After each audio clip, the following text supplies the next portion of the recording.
Russian leader Vladimir Putin persists with a war that he is not winning and cannot win in Ukraine. Limited territorial acquisitions do not mean that Putin is winning. Victory depends on achieving his political objectives, and here he is not even close. Ukraine is now one of the most militarized states in Europe, with a thriving defense industry. It has developed a network of partnerships that do not quite add up to a full alliance, but can still play an important role in its future security. Ill-prepared and predominantly conscript Russian soldiers have been killed or wounded in vast numbers, perhaps over 1 million. Putin hoped that this special military operation would not be perceived as a real war by average Russians. But if the casualty estimates are anywhere near accurate, the longer the fight lasts, and as the Kremlin's losses continue to mount further, the greater the danger to his rule, and he knows it. In this case, Russian political leadership is claiming confidently that Russia will continue the war until it achieves all the goals it has set out at the start of the war. However, the latest poll results shocked them because, as it turns out, the Russian population has had enough of the so-called special military operation and wants the war to end now. Recently, an internal survey prepared for regional Russian administrations ahead of the 2026 elections shows 83% of Russians feel fatigued from the war and 56% want it to end right away, a sharp rise from the previous year. Support for continuing hostilities has fallen to around 23%, even as the Kremlin insists publicly that national unity remains strong.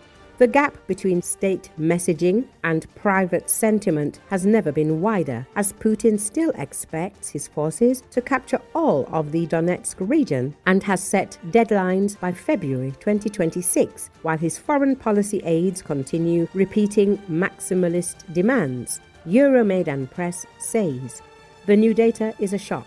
Not because Russians suddenly oppose the war, but because the scale of fatigue is impossible to hide even from those in power. The direct reasons named for this are that the Russians have endured hundreds of thousands of casualties, rising inflation, collapsing wages, and a permanent war economy that diverts nearly all resources toward the military. Many citizens now feel that the Kremlin has imported the war back into Russia itself, despite continual assurances that everything is under control. For the first time since the invasion, Ukrainians are hitting strategic sites far behind the front lines, and Russians notice. Shockingly, the sentiment is changing even within the military, as communications among dozens of senior Russian officers reveal what many suspected. A growing belief that the war has reached a political and strategic deadlock, maintained only by Putin's personal stubbornness. This does not signal imminent collapse, nor does it mean generals are preparing to challenge his power. Many are indifferent, and if the war ends, they will adapt. An army that once marched with new tanks and modern infantry fighting vehicles now advances with motorcycles, civilian cars stripped of doors, and small infantry squads used as expendables.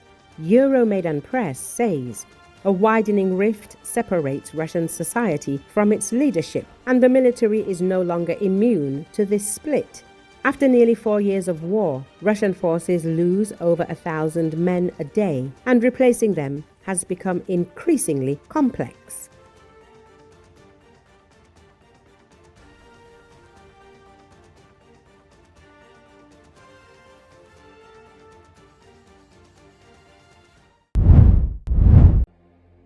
Taiwan's President Lai Ching-te on Tuesday inspected drone operations and combat training conducted by reservists during a visit to a military unit in Ilan.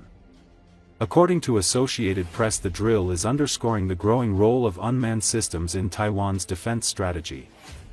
Lai said reserve forces remain the cornerstone of a nation's overall defense capabilities, adding that strengthening their readiness directly improves the military's overall combat effectiveness. He also reiterated Taiwan's commitment to maintaining peace while preparing for potential threats. According to the Ministry of National Defense, the rapid expansion of drone technologies has prompted the armed forces to intensify training and develop new combat applications. Officials noted that drones have played a defining role in the war between Russia and Ukraine, influencing global military trends and accelerating Taiwan's own modernization plans. The 14-day reservist program includes drone operations training on new portable weapons.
但是后勤部队是国家整体防卫力量的基石。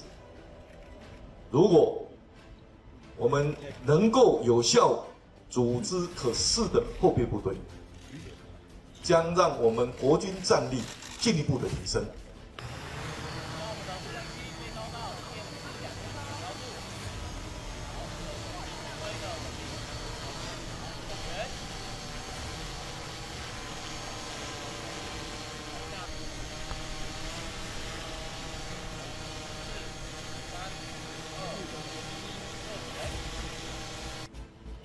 我们将无人机的操作与应用纳入后备部队的训练，这项变革是国军后备训练的新的里程碑。和平、稳定区域发展是我国建军的理想，但不能够有幻想。容我再次强调。维护世界和平、稳定区域发展，是我国建军的目标之一。但是我们对和平要有理想，但不能够有幻想。和平无价，战争没有赢家。我们必须要靠实力，才能够得到真正的和平。退，停，准备，下。往下。